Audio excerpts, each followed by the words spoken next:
Mesdames et messieurs, fidèles internautes, bonjour, bonsoir, selon l'heure par laquelle vous nous suivez. Bienvenue dans votre chaîne Réveil TV. Réveil TV est une chaîne qui se bat à vous mettre au parfum de ce qui se passe aux quatre coins de notre pays. Et aujourd'hui, nous parlons sur un thème intitulé La prolifération des églises dans la ville province de Kinshasa avec un invité si qualifié que vous découvrez à l'instant. Bonjour, Andy. Vous allez bien? Oui, je vais bien. Ravi de vous voir aujourd'hui dans notre plateau. Moi également. Homme de Dieu, pourriez-vous se présenter et le public qui vous suit puisse vous connaître? Ok, merci. Je réponds au nom du pasteur Ashwiti Techoka, l'un des pasteurs de l'église Mouflet, située sur l'avenue de Révolution, numéro 36, et là où nous évoluons. Nous sommes tellement censés et équipés à ce que nous puissions répondre à la parole de Dieu à travers le monde, alors que nous sommes là pour vous présenter cette émission par rapport à l'invitation à laquelle on est ici. Oh, wow, homme de Dieu, vous êtes déjà un pasteur? Oui, je suis pasteur. Un pasteur ordonné. Oui, un pasteur ordonné. Ce qui m'a touché plus que la majorité pense, pour être un pasteur, peut être âgé, lancé, costaud, mais déjà en vous regardant, c'est vraiment quelque chose de bien. Homme de Dieu, que pensez-vous par rapport à la prolifération des églises dans notre ville de Kinshasa? Merci pour la question. La prolifération des églises dans notre ville de Kinshasa, si je peux dire quelque chose, d'abord en commençant par le mot la prolifération. Okay. La prolifération, c'est tout simplement la multiplication par la division des cellules. Okay. Lorsque nos films élèves, parce que moi aussi j'ai fait la biologie chimie, on avait vu comment est-ce que la cellule ou les cellules s'est multipliée. Il y avait une cellule par rapport à la catégorie de multiplication, lorsqu'une cellule se divise, l'une qui est divisée, ça va encore se diviser en deux, et ça divisera toujours deux jusqu'à ce que ça va se propager dans tous les corps. Donc lorsque nous parlons de la prolifération des églises, maintenant par là dans le sens où je viens de définir comme étant la division des cellules, là je dis aussi la multiplication des églises. Ouais. Maintenant là, ça serait une question de savoir comment est-ce que les églises se multiplient. Oui. Parce que par rapport à la division cellulaire, lorsqu'une cellule se divise peut-être en deux parties, et l'une se divisera aussi en deux parties ainsi que l'autre. Donc lorsque nous parlerons sur la prolifération des églises, c'est alors que les églises se divisent et multiplient. Lorsque les églises se multiplient par rapport à l'équipage ou soit à la capacité de l'une à l'autre, ça se multiplie aussi. Exemple, si moi je me sépare, exemple, pour former notre église, ou soit planter notre église, donc je serai censé de prendre tout ce qui est à moi et aussi les séparer, les diviser avec d'autres personnes. C'est alors que les églises aussi se répondent. La prolifération des églises, si je peux parler encore de la prolifération des églises dans une autre dimension, dans un autre sens, je dirais que la prolifération des églises est due à plusieurs moyens. Je ne sais pas, la prolifération des églises, si c'était, ce peut y avoir aussi par là, le manque de la doctrine. Une personne remarque, ici on ne respecte pas la doctrine, comme Paul a dit. C'est qu'on nous a enseigné, si vous arrivez quelque part, on ne nous enseigne pas la même chose, que soit un autre enseignant, c'est celui que nous avons enseigné, qu'il soit en athènes. Donc une personne peut aussi se révolter d'aller quelque part et former encore son église. Mais lorsqu'il y a la prolifération des églises, nous allons remarquer chacun partira pour donner ce qu'il a. Okay. Dans la prolifération des églises, il y a tant d'églises dans notre pays, la République démocratique du Congo. Là, ce n'est pas un problème. Parce que Matthieu, chapitre 28, verset 19 à 20, la même dit qu'allez partout dans le monde, faites de toutes les nations les disciples.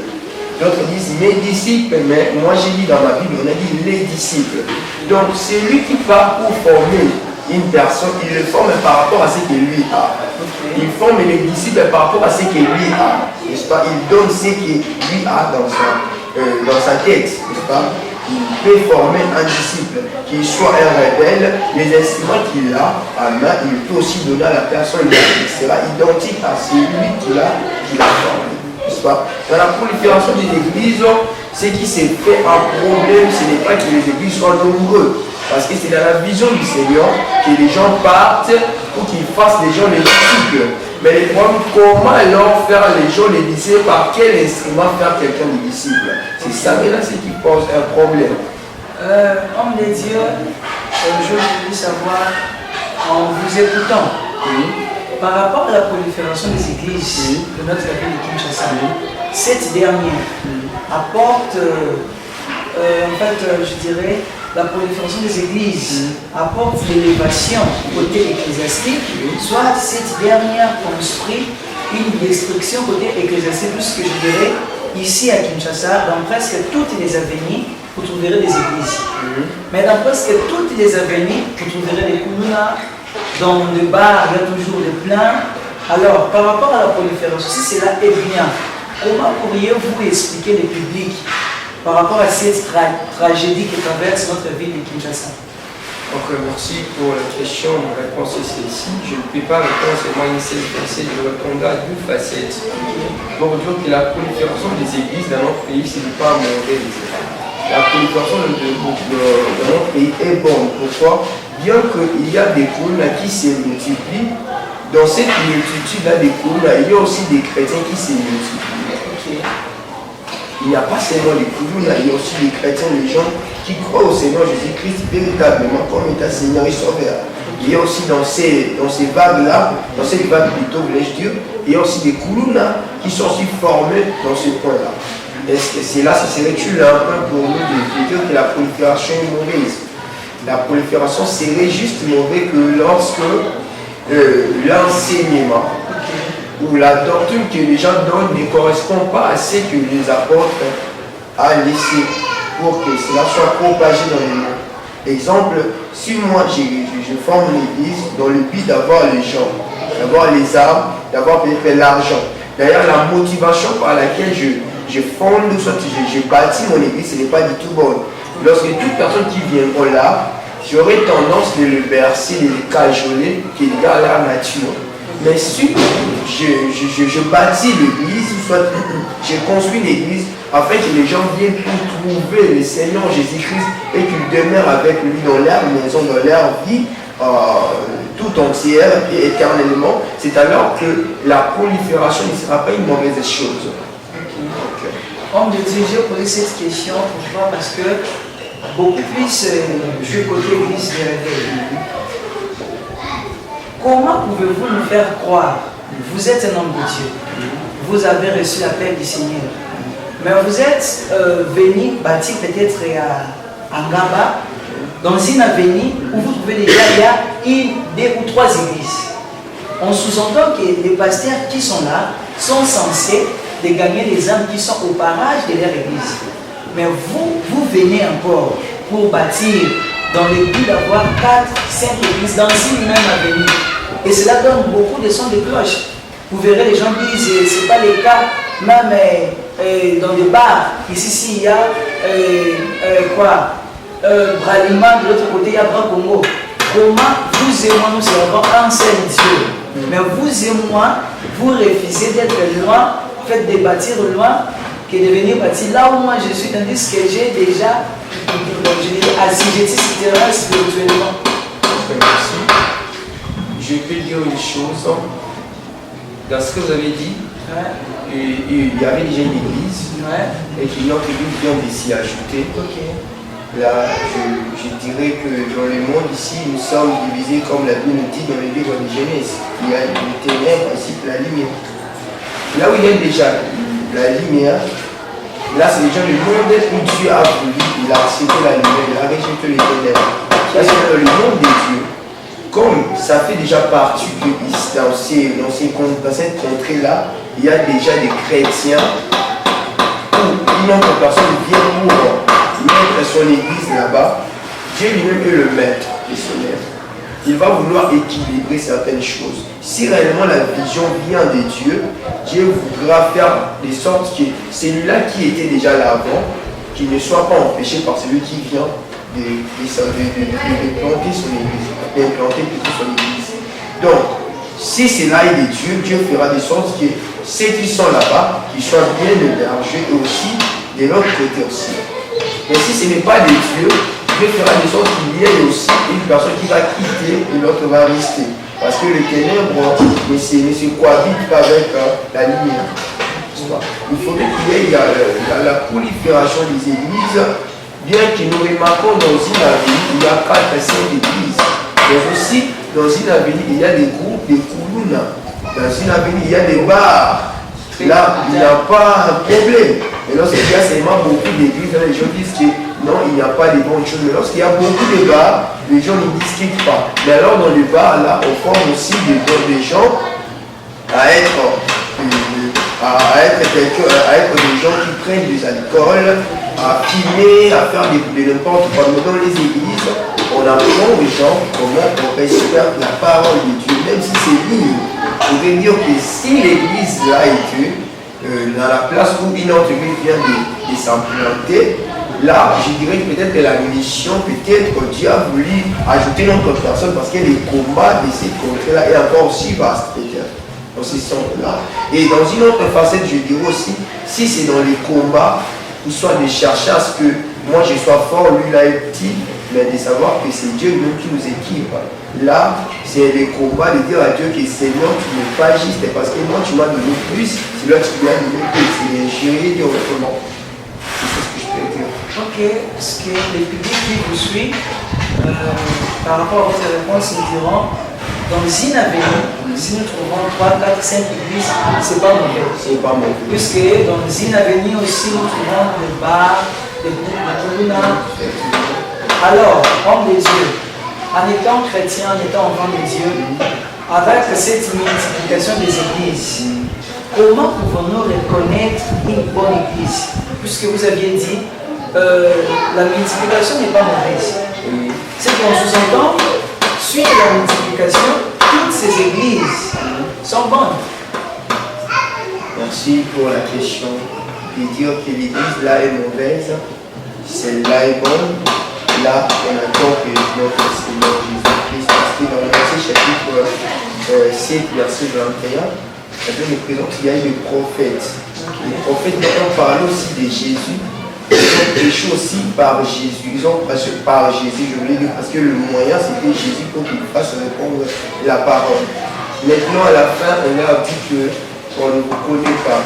Là, c'est le Seigneur qui a dit que je ne vous connais pas. Ça, maintenant, ça a rêvé à Dieu de voir peut-être ce qui n'est pas bon. Mais ce qui est qualifié, soit ce que je peux dire comme une bonne réponse par rapport à ce que j'ai dit, ce n'est pas un problème de voir qu'un pasteur prêche, mais on ne sait pas, il est dans les flots ou il est dans le feu. Mais c'est lui-même Dieu lorsqu'il viendra pour voir son église de la manière dont il a confié à chacun la tâche, comme il dit dans le livre de Matthieu. Il a donné à l'un des talents 5, et à celui-là des 3, et il a donné aussi à une autre, il a donné à une autre 1. Donc cela n'est pas dit que celui qui a pris 1 n'est pas fait par rapport à celui qui avait reçu 2. Donc toute personne dépend selon la capacité que Dieu a donnée de gérer aussi les gens. Là je dirais que ce n'est pas mauvais si une personne, soit si qu'il y a beaucoup d'églises et que dans les églises là, on remarque qu'il y a des pasteurs, peut-être ils prêchent Jésus, là on ne peut rien contredire. Mais selon que la base de la prédication, soit le fondement, peut-être ce n'est pas Jésus, là c'est Jésus qui le sait. Mais dans moi je dirais qu'on le reconnaît qu'à par leur manière de faire des choses. Ils prêchent une autre chose, mais en secret il faut aussi une autre chose. Parce qu'on ne connaît pas Dieu dans la Bible. Dieu est un Dieu des secrets. Voilà pourquoi Matthieu nous dira que si quelqu'un prie tout en état debout, il fait comme état des hypocrites. Maintenant, la prière debout n'est pas mauvaise. Mais la prière debout, mais en faisant tout en ayant la pensée qu'on me voit, ça devient déjà mauvaise. Parce que là, on sous-entend que les gens doivent te voir. Mais la prière, c'est une question de l'intimité, des secrets. Et là, on dira que si une personne ne marche pas selon la voie de tout ce qu'il a touché, des magies, il a touché à la magie plutôt, là on pourra voir seulement, il prêchera les gens la repentance, mais en coulisses, il cherchera des femmes, des femmes autrui, il cherchera aussi des enfants d'autrui, les aligner. Parce que la mission, ce n'est pas ce qu'il parle, mais ce qu'il fait. On est enfant de Dieu non parce que nous parlons, mais ce que nous faisons aussi. Lui va parler autre chose, il va présenter Jésus en parlant, mais en faisant, il va faire ce que le diable aime. Chercher à détruire la vie des jeunes, chercher à sortir avec des femmes autrui, chercher aussi à inculquer aux jeunes de mauvaises choses, et cela aussi poussera. Parce que si je suis un berger dans une église, je conduis une église. Les gens auxquels je conduis, ils ne vont pas voir ce que je prêche, ils vont voir ce que je fais. C'est ça. Même lorsque je prêche, répondez-vous. Mais en secret, ils me voient avec des filles, avec des filles, alors que je suis déjà responsable d'une église, mais cela n'aura pas d'effet. Homme de Dieu, vous aviez dit là, c'est. Enfin, le dernier mot, c'est à Dieu. Et le dernier mot, c'est à Dieu, et aussi à celui qui est parti dans cette église. Il doit voir mon pasteur me dit quoi, et lui-même fait quoi. Parce que, pourquoi on a parlé de la prolifération des églises? Aujourd'hui, nous voyons le pasteur A et le pasteur B ne se parlent pas. Mais si c'est massif, la prolifération était bonne. On allait avoir, comme la Bible a dit, aimez-vous les uns les autres. Déjà, vous verrez, pasteur dit à ses fidèles, ne partez pas dans une autre église. Mais tandis que tous prêchent Jésus. Si la prolifération est bonne, comment pouvez-vous expliquer au public avant de citer au public cette tragédie? D'où un pasteur dit à ses fidèles, ne partez pas dans une église. Merci. Je suis dans Actes chapitre 1, verset 42. Là, on dit ceci, que les disciples qui enseignaient les gens qui demeuraient dans la communion fraternelle, ils partageaient même le pain, n'est-ce pas? Là, c'est la doctrine que le disciple avait gardée pour prêcher au peuple. Au moment où un pasteur remarque que ce que moi j'ai, je peux transmettre aux autres. Ce ne sera pas du tout bien. Je ne sais pas si peut-être le pasteur est en train de prêcher. Je ne dis pas que c'est mauvais. La prolifération, c'est bonne. Mais si je ne sais pas ce que lui est en train de prêcher, je n'ai pas assisté, c'est mieux de voir que c'est que moi j'ai, je sais que je suis dans le bon.